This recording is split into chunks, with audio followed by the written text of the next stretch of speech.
This week on Inside Boulder News, Council gets a first-hand look at projects in the Capital Improvements Program, mosquitoes in Boulder test positive for West Nile, and Colorado wildfire relief efforts receive a big donation.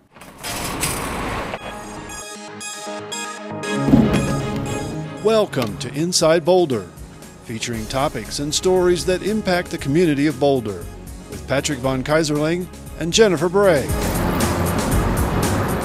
And on the news desk, Natalie Wood and Mike Benuelos bring you the stories making headlines in the community this week. Inside Boulder News starts now.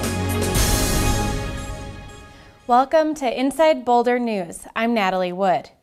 Council and city staff boarded a bus on Tuesday to check in on a few projects around town.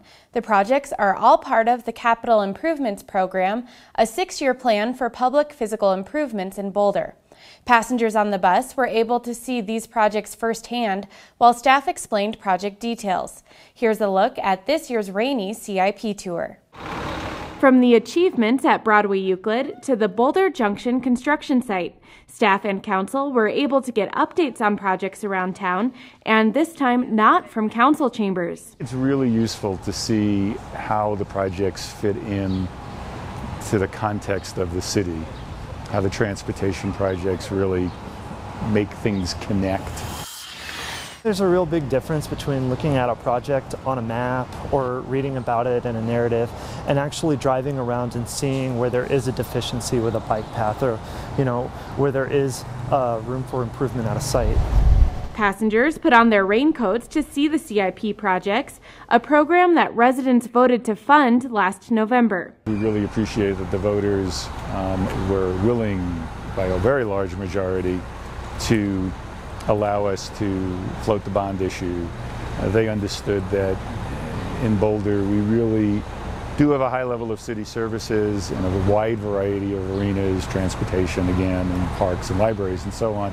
But it's important to keep that up, that you need to do capital refurbishment. One of those major improvements is the Broadway Euclid project, which is scheduled for completion next month.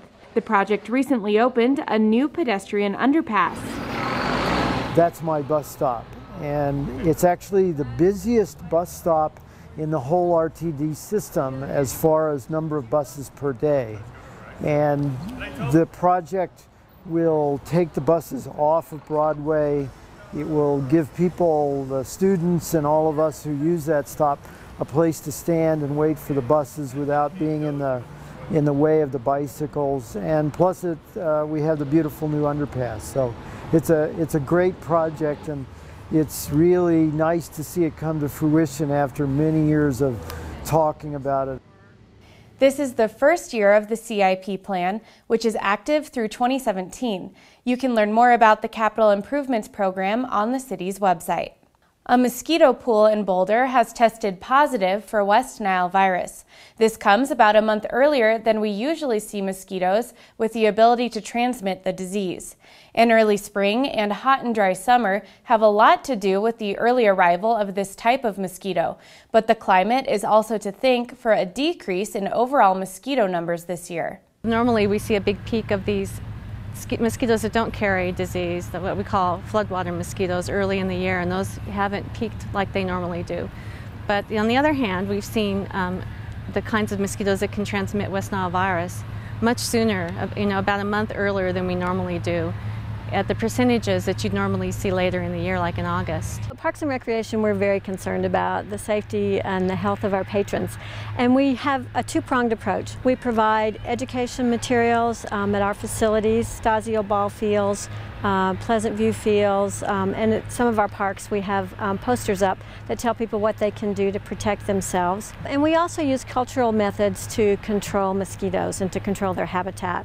We don't spray insecticides, but the cultural methods that we use are we mow tall grasses in the areas of our parks and facilities. We also manage our irrigation so that we can reduce and eliminate standing water. The majority of people who contract West Nile virus don't even know they've had it. About 80% of people have no symptoms at all. People really need to take precautions, which include avoid being outside at dusk and dawn, wearing long sleeves, and using an effective mosquito repellent. Residents can help minimize the spread of West Nile by getting rid of potential breeding grounds around your property, like standing water in gutters, bird baths, and flower pots. Colorado wildfire relief efforts recently received a big donation. The Associates of Right Kingdom Real Estate donated $25,000 for the Community Foundation of Boulder County to go to the efforts. The company usually sponsors the Ralphie's Independence Day Blast, but after the fireworks show was canceled because of high fire danger, Right Kingdom decided to continue its community support by making this donation. The company launched a Colorado wildfire relief Facebook campaign, contributing $50 for every like or share of their wildfire relief photo, up to $25,000.